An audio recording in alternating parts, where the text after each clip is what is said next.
At first glance, Gomez Addams might seem like the least spooky member of the Addams clan. He doesn't grow nightshade. He doesn't cast spells. He doesn't lurk in the shadows like some Dracula knockoff. He's cheerful, well-dressed, obsessed with his wife and kids. But that's the trick. Gomez is the monster hiding in plain sight, and the kind of monster he is has roots that go all the way back to Gothic literature. Gomez didn't start as the slick, Byronic figure. In Charles Addams's original New Yorker cartoons in the 1930s through 50s, he wasn't even named. He was short, pudgy, almost troll-like, a grotesque parody of the American husband. It wasn't until the 1960s TV show that actor John Astin gave him the sharp suit, manic grin, and romantic flair. That performance created the archetype we know today. Part haunted aristocrat, part trickster. Later, Raul Julia in the 1990s films leaned into the decadent Gothic nobleman side, fencing in velvet robes, dancing with Morticia by candlelight, dripping with old-world energy. Tim Burton's Wednesday series pulled him back closer to the comics, rounder, more menacing, less debonair. The pendulum between charming Byronic hero and grotesque ghoul shows that Gomez is a fluid archetype. He morphs depending on what the culture finds scarier. Wealth and charm hiding something darker, or grotesquerie hiding danger. The slick pinstripe suit, cigar, and mansion lord aesthetic ties Gomez not just to Gothic literature, but also to the grand guignol tradition and early 20th century villain archetypes.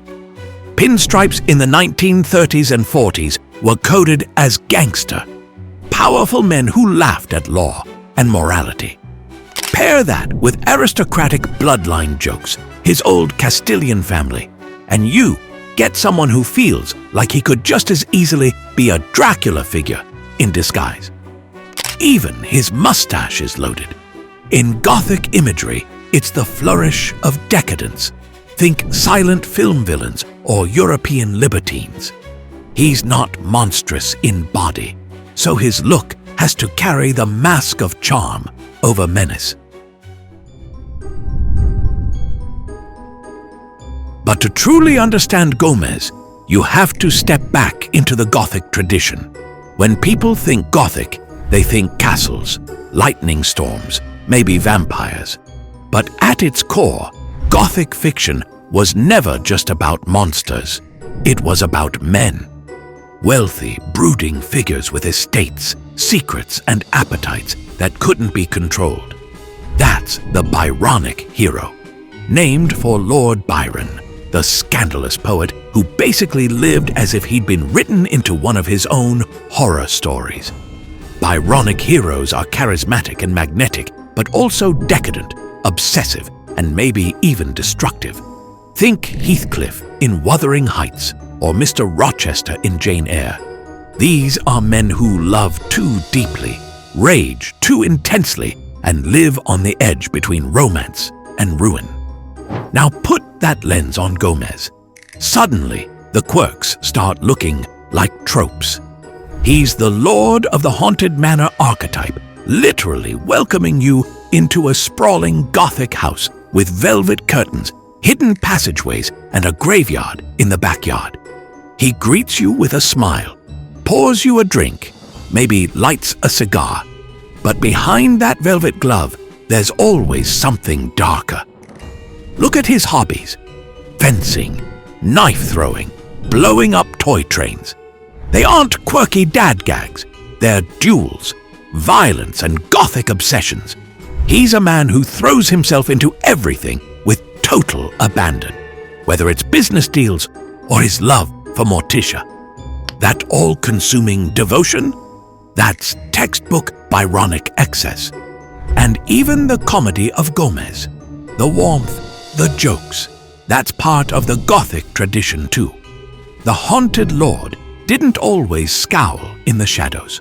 Sometimes the scariest figure in the room was the one smiling too wide. In other words, Gomez Addams isn't just the funny dad in pinstripes. He's the Gothic archetype in disguise. A decadent, dangerous figure hiding under charm, domesticity, and camp. He's the Byronic hero repackaged for modern audiences, turning the monster lord of Gothic fiction into America's most unlikely sitcom dad. Gomez Addams isn't rich by accident. He's rich in a way only an Addams could be. His fortune is part old money, part bizarre investments, and part sheer Gothic luck. Gomez was born into privilege, descended from Castilian nobility and other aristocratic families. The Addams fortune is ancient, and Gomez inherited not only the family estate, but a sprawling pool of wealth that most mortals couldn't even count.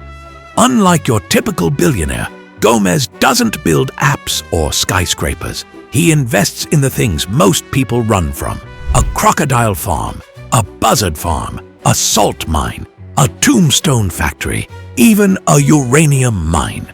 It's a portfolio built on death, decay, and danger, and somehow every venture turns a profit. Gomez's true talent is buying things for the strangest reasons and striking gold anyway. He once bought a swamp just because he liked the scenery, only for it to turn out to be sitting on oil deposits. At a flea market, he casually picked up a mummy's hand, which later revealed itself to be a priceless relic. What others see as cursed, Gomez turns into compounded fortune. In 2007, Forbes actually listed Gomez on its fictional billionaires list with an estimated net worth of $2 billion.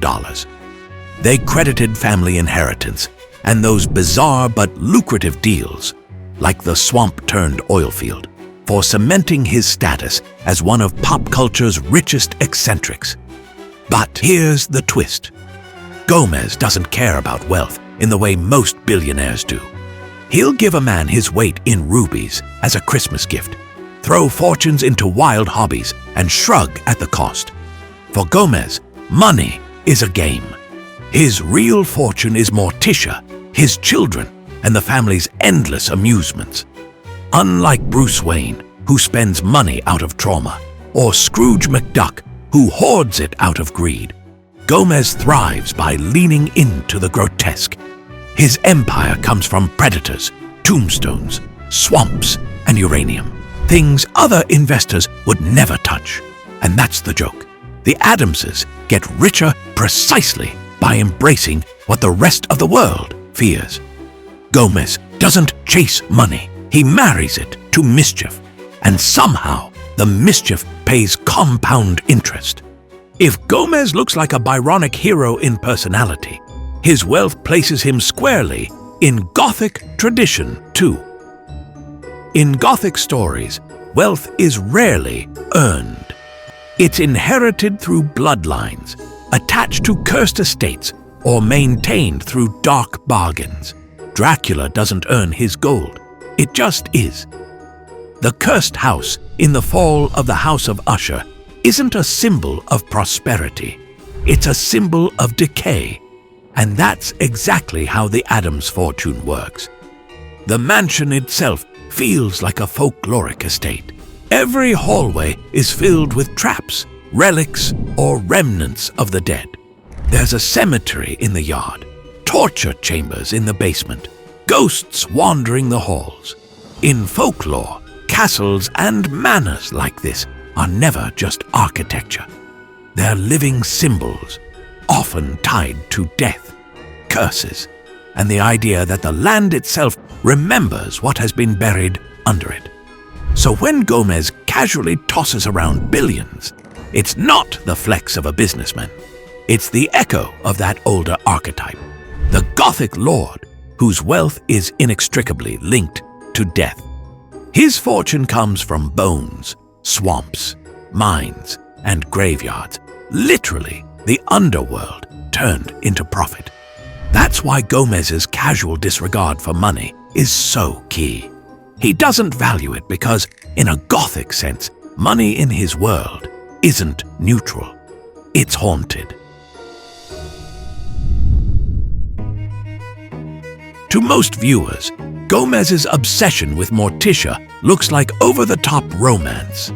But if you peel it back, it's much closer to ritual devotion. Everything about the way he loves her is ceremonial. He kneels before her, kisses up her arm like it's a sacred relic, switches into French as though invoking a spell. He praises her pallor, her darkness, the things normal men would avoid, turning the macabre into holy beauty. This isn't just passion, it's liturgy. In Gothic and folkloric traditions, union with death was a recurring symbol. To love the ghost, the vampire, the witch was to cross into forbidden devotion.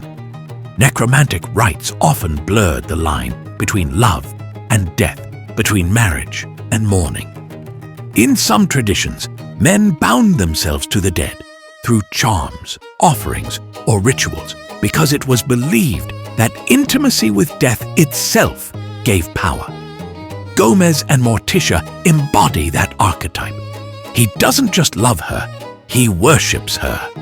Their marriage is staged like an ongoing ceremony where every dinner, dance, and candlelit exchange is a reenactment of the vow.